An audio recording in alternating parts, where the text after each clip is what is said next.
ஹரஹர சங்கர ஜெய ஜெயசங்கர. சுவாமி கருடானந்த சரஸ்வதி திருவண்ணாமலையிலிருந்து பேசுகின்றேன்.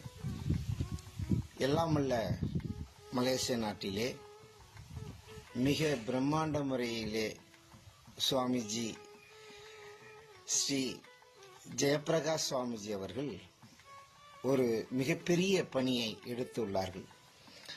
இந்த பணி என்னன்னா, எல்லா நாட்டில் இருக்கக்கூடிய மகா மன்னர்கள் ராஜாக்கள் அனைவரும் ஒரு பிரம்மாண்ட முறையிலே அவர்கள் ஆண்டு நேரத்திலே எப்படி அருணாச்சல பிரதேசத்திலே இருக்கக்கூடிய நம் அருணாச்சலம், அதுபோல தஞ்சாவூரில் இருக்கக்கூடிய ஆலயங்கள், கங்கை கொண்ட சோழபுரத்தில் எழுந்தருளக்கூடிய ஆலயங்கள், அதுபோல மலேசிய நாட்டிலே மிக பிரம்மாண்ட முறையிலே ஒரு ஆலயத்தை எழுப்ப வேண்டும் என்ற ஒரு மிகப்பெரிய எண்ண நோக்கத்துடன், அதுவும் கருங்கல்லாலே மிகப்பெரிய ஆலயத்தை எழுப்பணும் என்று மிகப்பெரிய ஒரு முடிவை எடுத்திருக்கின்றார்கள் சுவாமிஜி அவர்கள்.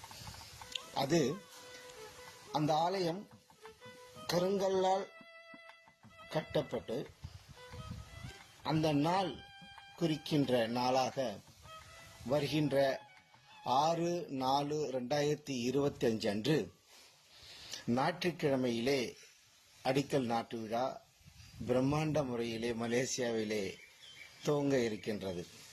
ஆகையால் பக்த கோடிகளும் அண்டை நாட்டில் வைக்கக்கூடிய தமிழர்களும் அந்த ஆலயத்திற்கு, கருங்கல்லால் கட்டப்படுகின்ற அந்த அருணாச்சலேஸ்வரனுடைய ஆலயத்திற்கு, அந்த அண்ணாமலை தேவஸ்தானத்துக்கு, ஸ்ரீ சங்கர ஸ்ரீ வித்யா பீடத்துக்கு நாம் உறுதுணையாக இருந்து அந்த ஆலயம் மக்களுக்கு பயன் பெறக்கூடிய, அந்த அருள் நினைத்தாலே முக்தி தரக்கூடிய அந்த அருணாச்சலனுடைய ஆலயம் மலேசியாவிலே அதை கட்ட வேண்டும் என்ற மிக நோக்கத்துடன் ஸ்ரீ ஜெயப்பிரகாஷ் சரஸ்வதி சுவாமிஜிகளுடைய நோக்கம் வெற்றியிடைய எனது வாழ்த்துக்களும், மற்றும் அனைத்து மக்களும் நாம் இந்த பிறப்பில் ஏதோ ஒன்று சாதிக்க வேண்டும். இந்த பிறப்பினுடைய பிரபஞ்சத்தை ரகசியமே அவன் அவன் அருளாலே அவன்தான் வணங்கி சிந்தை மகிழ சிவபுராணம் தன்னை.